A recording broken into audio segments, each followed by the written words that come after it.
Je m'appelle Mohamed Diawara, je suis le président directeur général de la société General Computech, qui est une SS2I spécialisée dans la dématérialisation et la cybersécurité. Mais en même temps, je suis président de la fêtière numérique au Mali qui s'appelle l'ASIM, qui est l'équivalent du Santec en France ici.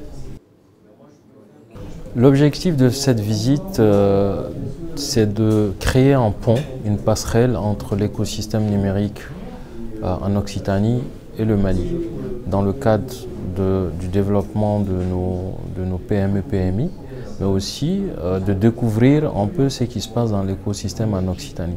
Et l'objectif final, en fait, c'est comme je l'ai dit, c'est de créer un hub d'innovation entre le Mali et la région de l'Occitanie, à travers une passerelle d'innovation, découvrir des entreprises, inciter les entreprises maliennes à s'intéresser à l'innovation ici, mais aussi c'est d'encourager les entreprises de l'Occitanie à aller vers l'Afrique, qui à mon avis ne sont pas très connues par les startups sur place.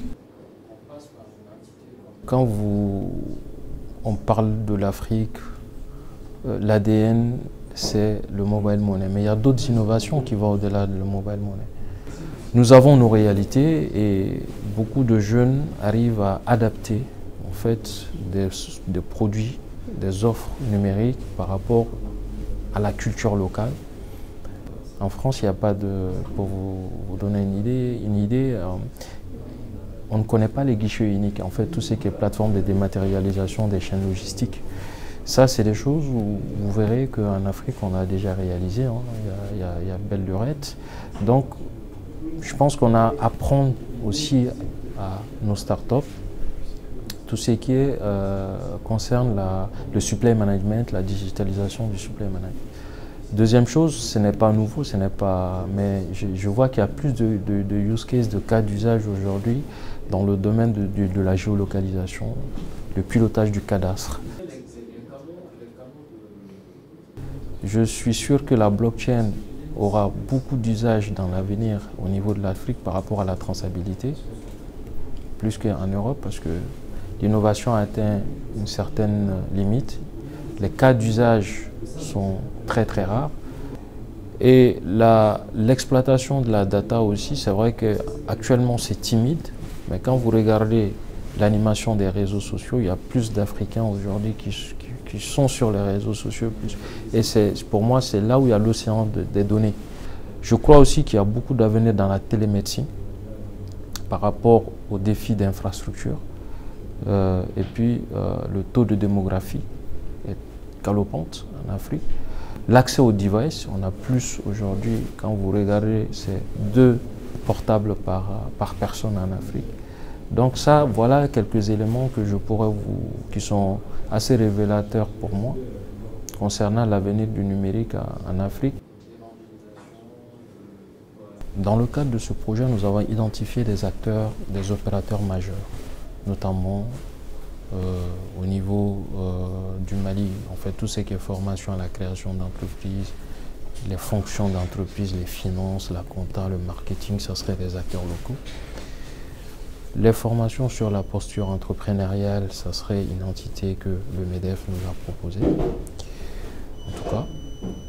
Et la troisième chose, j'ai été surpris du modèle de Simplon en Occitanie.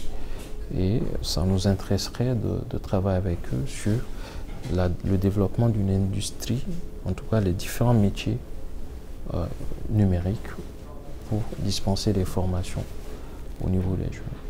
Et c'est ce qui va nous permettre de créer un vrai écosystème parce qu'on a un capital humain, on a une chaîne de valeur et il y aura en fait un écosystème où tous les acteurs entre eux, les grandes entreprises, les porteurs de projets, les petites entreprises qui vont tourner en satellitaire autour de ces grosses boîtes pour créer de la valeur.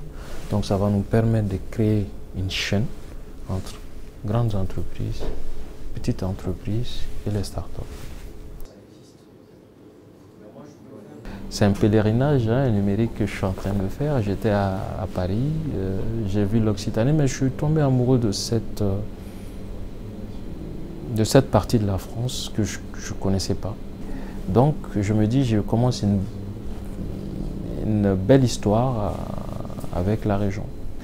Et ça m'encourage davantage à créer vraiment ce passerelle entre l'Afrique, qui peut-être est très très mal connue de ces jeunes start-upers, à les encourager, à les évangéliser, à aller, parce que l'avenir, ça se dessine là-bas. Il y a des aînés qui l'ont fait, comme Bolloré, comme Canal+, et il n'y a pas de raison aujourd'hui qu'une start-up en Occitanie ne soit pas demain une grande entreprise en Afrique comme ce fut dans le passé.